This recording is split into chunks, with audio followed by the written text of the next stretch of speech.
In September 1622, deep in the heart of the Caribbean Sea, a massive Spanish galleon sailed across the waves, loaded with more gold, silver, and precious jewels than any ship of its time had ever carried. But that legendary ship never made it home. It sank with everything on board, taking with it a fortune worth hundreds of millions of dollars. For centuries, no one could find the slightest trace of it. Then came the 20th century, and with it, an American named Mel Fisher, a man who decided to dedicate his entire life to hunting down the lost galleon, the Nuestra Señora de Atocha. Some called him crazy, others said he was chasing a mirage that would carve his name into history. Welcome to the story of the relentless search for the Atocha treasure. But before we begin, don't forget to subscribe and hit the notification bell so you won't miss any of our new stories. And let's see if you can get this video to 100 likes before the next episode. On September 4th, 1622, in the bustling port of Havana, Cuba, a Spanish fleet of 28 ships prepared to set sail on the long journey back to Spain. Among those vessels was a giant, the Nuestra Señora de Atocha, a powerful galleon armed with 20 bronze cannons assigned to guard the entire fleet from the rear. On board were 265 passengers, nobles, priests, soldiers, merchants, and families carrying their hopes of returning home, along with a fortune unlike anything the seas had ever witnessed. Atocha was carrying 40 tons of gold and silver, more than 900 silver ingots, bars of gold, chests overflowing with coins, and massive quantities of rare Colombian emeralds that were being smuggled aboard. You could say the ship was a floating vault, its cargo today valued at over $500 million. The fleet set off, beginning its journey, but less than 2 days later, on September 5th, disaster struck. A violent hurricane smashed into the fleet with unimaginable force. The massive ships were tossed around like leaves in a storm. Even Atocha, the strongest of them all, couldn't withstand it. Its rudder snapped, the captain lost all control, and the winds pushed the galleon straight into the coral reefs. Moments later, the ship was torn apart, then swallowed by the sea, taking the legendary treasure and almost everyone on board with it. Out of 265 souls, only 5 survived, clinging to the ship's rear mast, the only part still visible above the waves. But the sea wasn't done yet. Just 1 month later, a second, even stronger hurricane hit and shattered whatever remained of the wreck, and from that moment, the legend of Atocha was born, the greatest lost treasure in the history of the sea. Then centuries faded away, until we finally reached the 1930s. In that era, a young boy was growing up with an obsession with stories of pirates, lost ships, and treasures swallowed by the sea. He spent most of his time in libraries, devouring every book he could find about legendary Spanish galleons, especially one name he could never forget, Atocha. And deep down, he dreamed that one day he would be the one to find it. But there was a problem. Diving, at that time, was incredibly complicated and unbelievably expensive. The equipment was massive, heavy, and far beyond the reach of a kid with big dreams. So for young Mel Fisher, the idea of finding a sunken treasure was nothing more than a child's fantasy. But that didn't stop him. At just 12 years old, he decided to take his first step toward that impossible dream. He built his own diving helmet, a large metal bucket with a window cut into it, attached to a hose that reached the surface. His friend stood above the water pumping air into the hose using a bicycle pump. Somehow, it worked. Mel actually managed to stay underwater for a few minutes, but then the air stopped. He almost drowned that day. Yet instead of scaring him away, the incident did the opposite. It hardened him. It fueled his determination even more. It convinced him that he was willing to risk anything, even his own life, to chase the dream that had captured his heart since childhood. By the early 1950s, the little boy who once dreamed of pirate treasure had grown up, and life looked nothing like his childhood fantasies. He was working on a poultry farm, far from shipwrecks, far from adventure, and even farther from the treasure he'd spent his youth imagining. But then, one day, he heard about a brand new invention, something called scuba, a self-contained underwater breathing device. And this invention didn't just change diving, it revolutionized it. For the first time, anyone could dive freely without massive, complicated, expensive equipment. For Mel, this wasn't just news, it was the sign he'd been waiting for. So in 1953, without hesitation, he sold his entire chicken farm. He and his wife opened one of California's very first dive shops and a full diving school. Soon, Mel was leading underwater expeditions, exploring famous shipwreck sites, and that old addiction, the obsession with sunken treasure, started to take hold of him again. But there was a problem. Mel was living on the west coast in California, and the real gold mine of shipwrecks, the legendary Spanish galleons loaded with treasure, were all on the east coast in Florida and across the Caribbean. Because of geography, storms, and centuries of hurricanes, that region had become a graveyard of Spanish treasure ships carrying wealth from South America. So if Mel was ever going to chase the treasure he dreamed of, he had to risk everything, leave his life behind, uproot his family, and move all the way from the west coast to the east. By the early 1960s, something happened that shook the entire east coast of the United States, especially the shores of Florida. A sudden phenomenon began sweeping the beaches, the gold fever. People walking along the shoreline started finding old Spanish gold coins, silver coins, treasures more than 300 years old. Not long after, it became clear where all of this was coming from. A massive Spanish treasure fleet that had sunk in 1715, right off the coast of Vero Beach.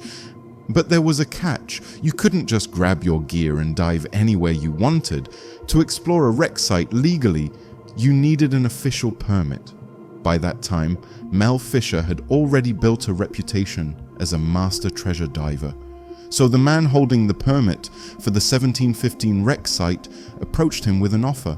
Mel could dive the area, recover whatever he could find, and they'd split the treasure 50-50. For Mel, this wasn't just a job. This was the chance of a lifetime, a chance to turn his obsession into his full-time mission. But there was one problem. Mel still lived on the west coast. To chase this opportunity, he would have to sell everything he owned, pack up his wife and 4 children, and move more than 4,200 kilometers across the country, leaving behind the only home they had ever known. And Mel didn't hesitate for a second. In 1963, Mel Fisher finally made the decision. He would take the risk, go to Florida for 1 year only. Either he would find treasure or he would return home with nothing. No middle ground. He gathered a small team of close friends, people who believed in his obsession just as much as he did.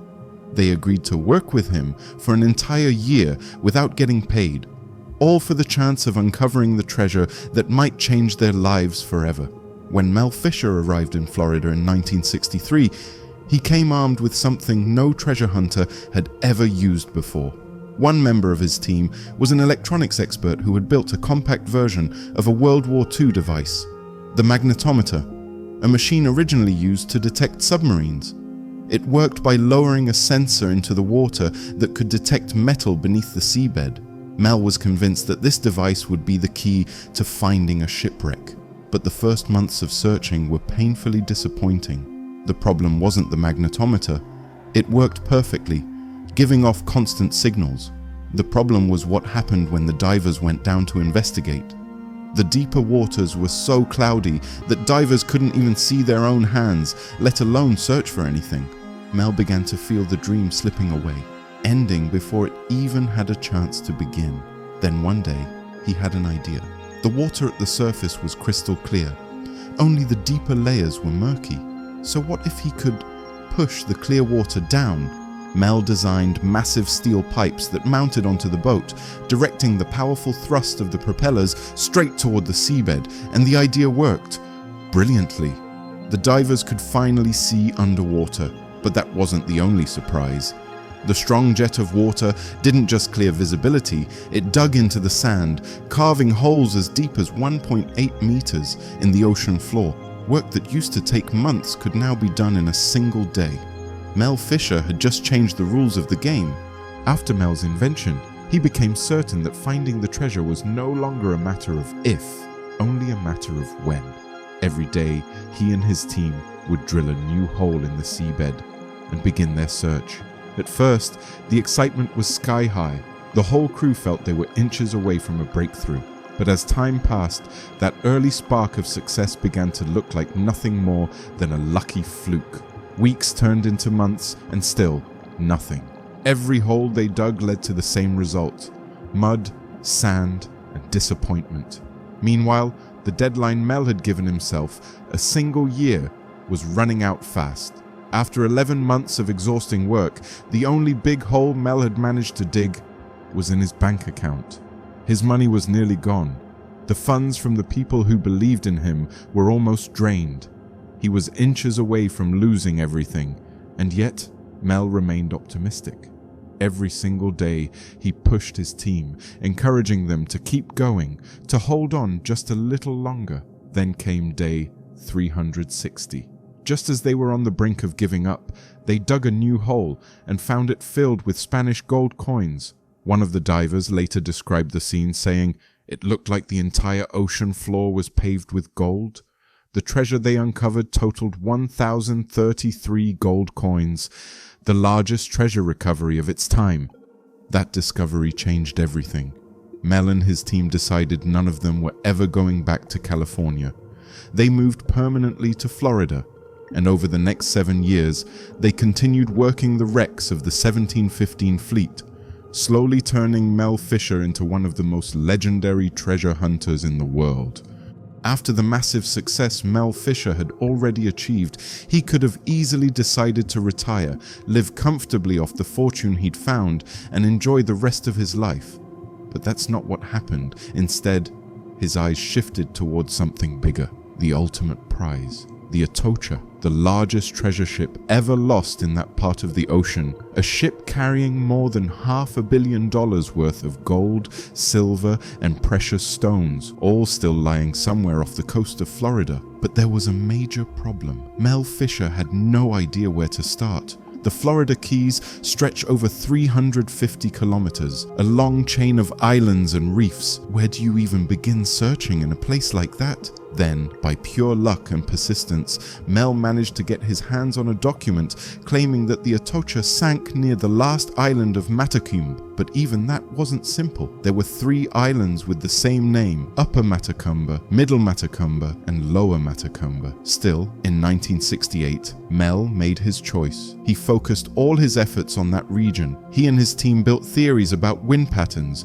ship routes, and where storms might have dragged the Atocha before it finally went down. And for the next 3 years, they searched non-stop. Relentless drilling, hundreds of holes, with absolutely nothing to show for it. Not a single coin, not a single artifact, not even a nail from the ship's frame. And slowly, the fortune Mel had earned from the 1715 treasure began disappearing, poured straight into a search that was starting to look hopeless. The more time passed, the more Mel began to wonder. Maybe everything people said about the Atocha over the years, maybe the stories, the records, the legends were nothing more than myths. Just when Mel Fisher was starting to lose hope, a coincidence changed everything. He met a historian specializing in Florida's past, Eugene Lyon.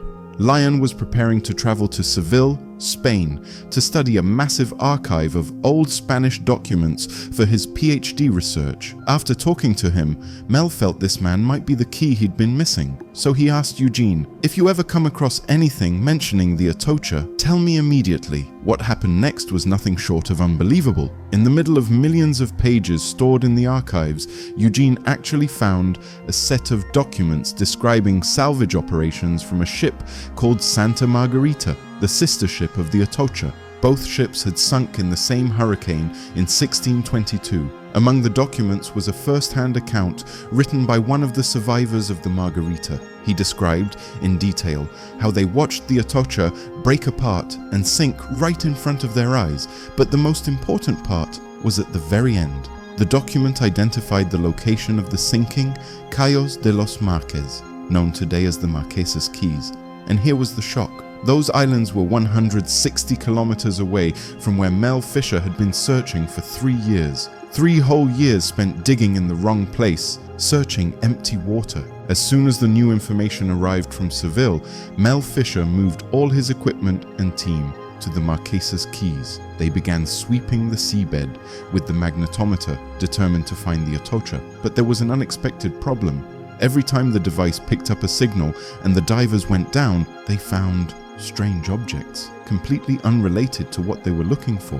It didn't take long for them to realize why. The US Navy had been using the area as a live fire testing range. Underwater, they discovered more than 5 sunken ships full of everything imaginable: rusted cannons, old torpedoes, car parts, scrap metal, and every signal the magnetometer detected had to be checked, costing them countless hours, effort, and money. Months passed this way. Their expenses skyrocketed, over $200,000 spent. At one point, they didn't even have money to buy food. The team survived on whatever fish they could catch. Mel realized he couldn't continue alone. He needed investors, so he took a bold, almost insane step. He decided to sell shares in a treasure that didn't exist, shares in gold under the sea. But the problem was obvious. How do you convince people to buy stock in a treasure no one has ever seen, with no proof? Not even a single coin? He offered the shares on the market, and unsurprisingly, no one was interested. After months of relentless searching, by the summer of 1971, Mel and his team had scanned over 280,000 square kilometers of seabed. Then, one day, something incredible happened. One of the divers surfaced, screaming with excitement. He had found a massive anchor beneath the water. The entire team dove down to investigate, and there it was, an ancient Spanish ship's anchor, enormous in size. Its shaft was more than 5 meters long, and the ring where the rope attached was so large that a diver could fit inside it. Mel Fisher looked at it and instinctively thought, "This is it. This is the Atocha." But the team remained skeptical. After all, there were hundreds, maybe thousands of similar anchors scattered throughout the area. Nothing yet proved this belonged to the Atocha, so they began searching for additional evidence. They carefully cleared the sand around the anchor until they discovered small black clumps covered in silt. Once cleaned, the objects revealed themselves: old silver coins, stamped with the mark of King Philip IV. But the final proof lay in the dates. The Atocha had sunk in 1622. Any coin dated after that year would immediately indicate the ship was not the Atocha. When they examined these coins, all of them were dated between 1616 and 1621. It was undeniable. This anchor, this was the Atocha's anchor, and it would lead them straight to the treasure. The very next morning, Mel Fisher took his invention and returned to the anchor, carefully clearing the sand around it. He hoped to uncover something else hidden, something that would prove, beyond doubt, that this was indeed the Atocha.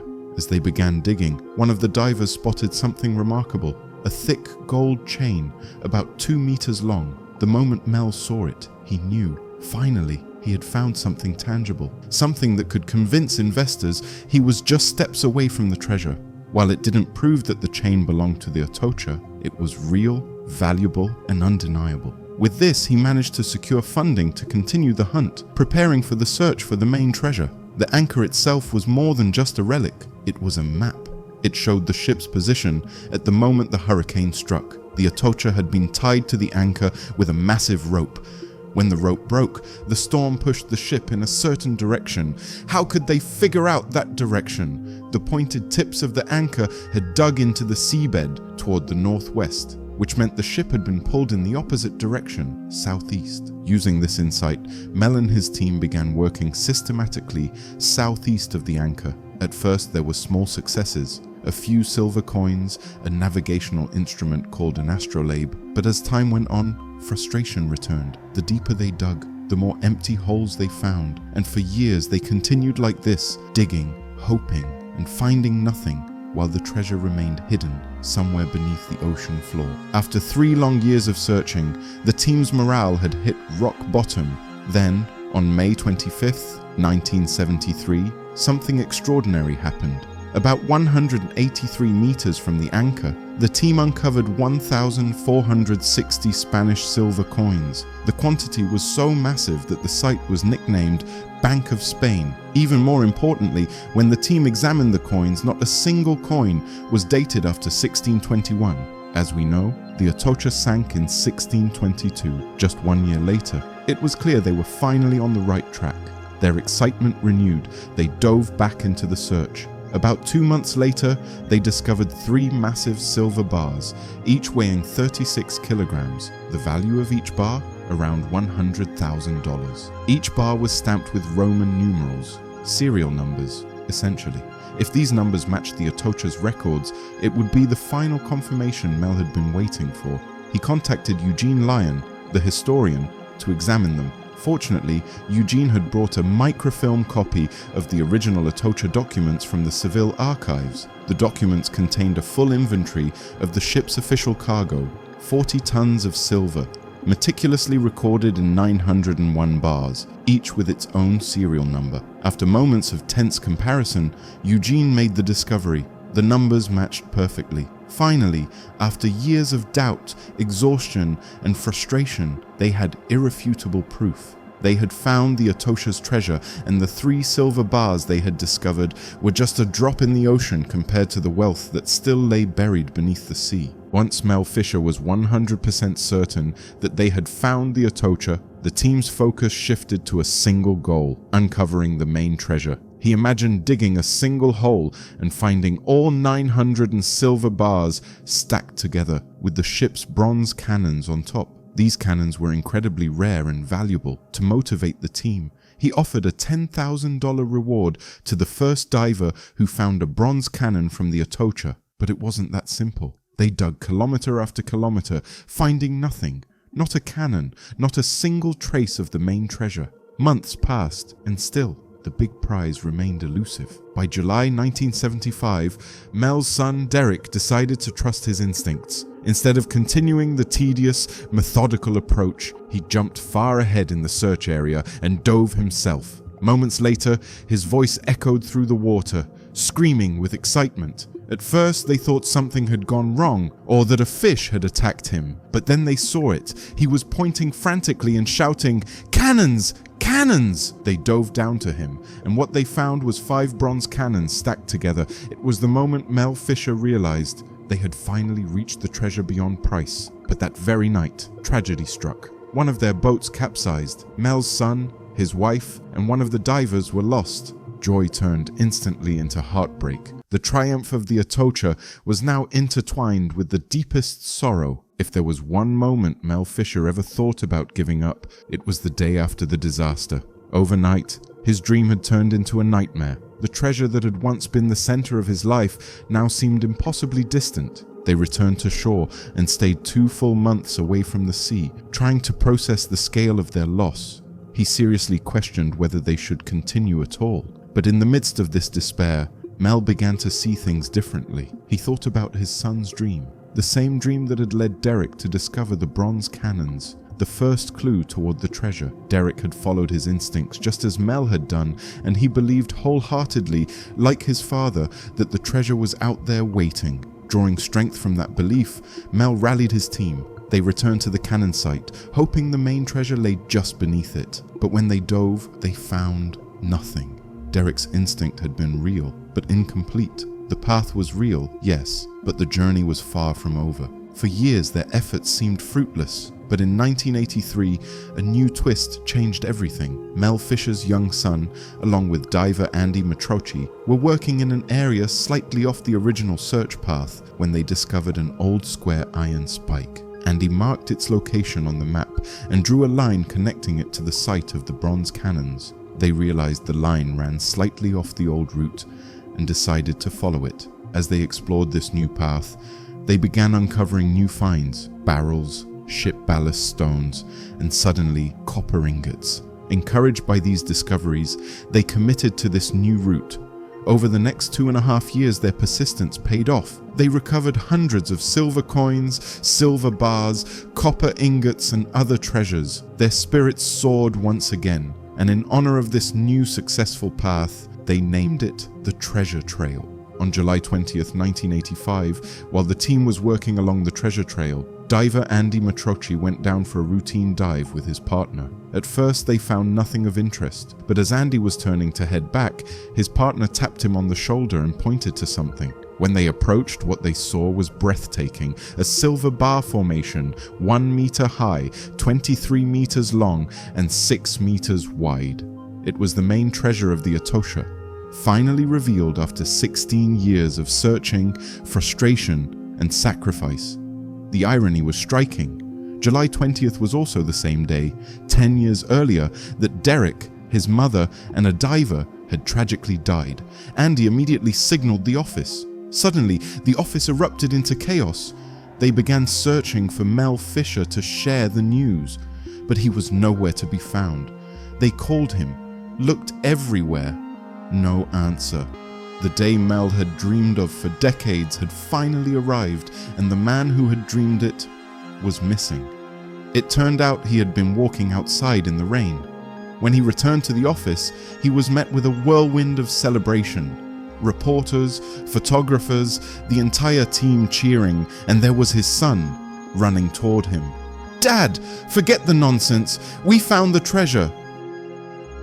After years of doubt, frustration, and being called crazy by everyone, the dream finally became reality. The Atocha, once thought to be nothing more than a legend, had been found, and it was even larger than anyone had imagined. Within just a few months, they recovered over 36 tons of silver and gold, 30 chests filled to the brim with silver coins, 550 pieces of emerald and raw gemstones. The silver alone was so vast that no bank could hold it all. Mel Fisher lived to enjoy the fruits of his labor, continuing to work on the Atocha site until his death in 1998. Even then, he believed they had recovered only a fraction of the treasure. His passion passed down to his family, who continue the search to this day, driven by the knowledge that more emeralds remain buried. Fisher had always spoken of a letter written by one of the original Atocha crew to the Spanish crown, mentioning a chest of emeralds weighing 32 kilograms. And considering that the largest known emeralds today are less than 3 kilograms, that single chest alone could be worth up to $1 billion, not to mention the rest of the ship's treasures. This is why the search for the Atocha is far from over. Every day, Fisher's descendants dive with the same passion and hope, chasing the dream of recovering the entire treasure of their grandfather. And that brings us to the end of this story. For now. If you have a story you want us to tell, write it in the comments. The ideas that get the most interaction will be turned into our next video. Thanks for watching, and see you next time.